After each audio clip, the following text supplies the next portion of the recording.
Well, here's an update on the mountain mod project. Uh, Me and my buddy stripped it down as far as we could for now. Can't pull the engine out till we get a puller for the clutch because you can't pull the engine out because this is part of the frame right here. Kind of dumb design, but the sled's actually the engine's actually mounted from the side, not up the bottom like most sleds are. Clutch still is loose. It's got play like that on the spline, I believe. It's not that bad, the bolt's not in it, but it does still have the play. Basically, we took everything off that we could. The rad and stuff's out, or the heat exchanger and exhaust, and the seat, gas tank, blah blah blah. I'm gonna see if I can get off this hub on the steering to get this dashboard off because it's pretty cracked up. So I'm gonna see if one of my school teachers is a pretty good fabrication guy. So I'm gonna get him to remake this, but in sheet metal or diamond plate. Just not have it indented here, because that'll be too hard. But just have like the flat piece coming. Decide what gauge they're gonna run. I don't know if I'll run a speedometer, but definitely tack and temperature. So let's see if I would just leave the 2 holes for the tack and temperature. Maybe just mount them on top of here, because this will be metal after. Have a nice little tack facing up there. Temperature gauge right in here. Something like that. I've found a company that reproduces the belly pans for these sleds. Don't know how much they'll be, but I'll look into that. Everything else in here is somewhat coming along. Found out the clutch puller for this is $58, and it's just going to be used once to pull it off. So I'm not sure what clutch this is. I think it's stock. There's 2 clutches listed. One was a Comet, and one was a Salisbury Performance, I think they said.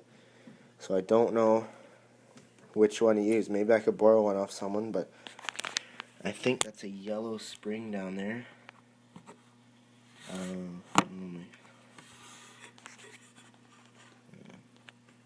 There.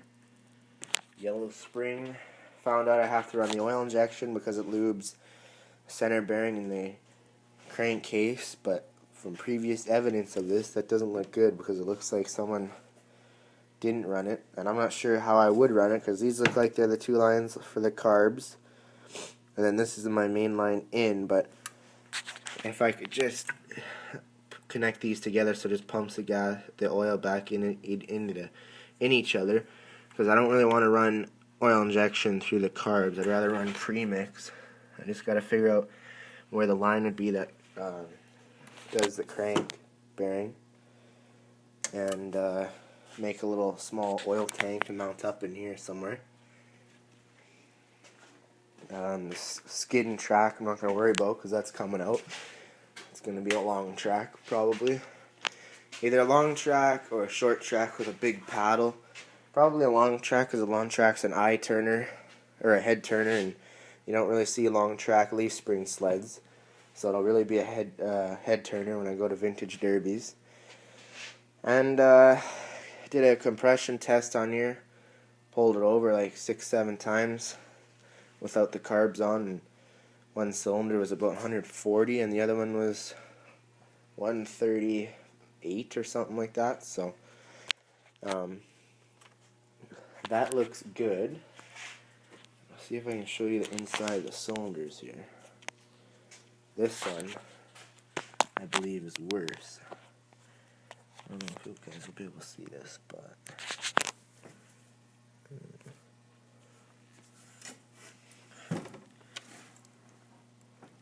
okay, there's the cylinder wall.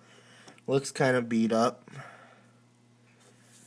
Rotate the engine a bit.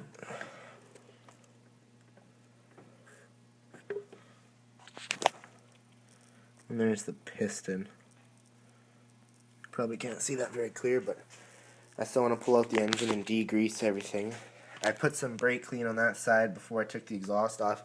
It pulled quite a bit out, but I want to pull it fully out because The exhaust has obviously been leaking for a while, and it's leaked all through there, so pull out the engine, clean out all this area, see how much that fiberglass belly pan is, because this was just plastic, and you can't really fix plastic. If it was a steel body pan, belly pan, like the, or aluminum, like the Everest and the Nordic, I could weld in some new pieces, but we'll see how much fiberglass is. And a lot of people have been asking me, why am I going to spend money on this piece of junk? But you can go out and buy a $1,500 sled and ride it, but I'd rather build my own sled. Even if I do spend $1,500, I think it would still be worth it, because you're going to have the pride and joy and say you built it by yourself. When you can just buy a $1,500 sled and just ride it and have no fun with it because it's stock. So let me do what I want to do, and keep those comments to yourself if you want to be like that. I'm going to have an awesome time with this thing when it's done. And that's it for now.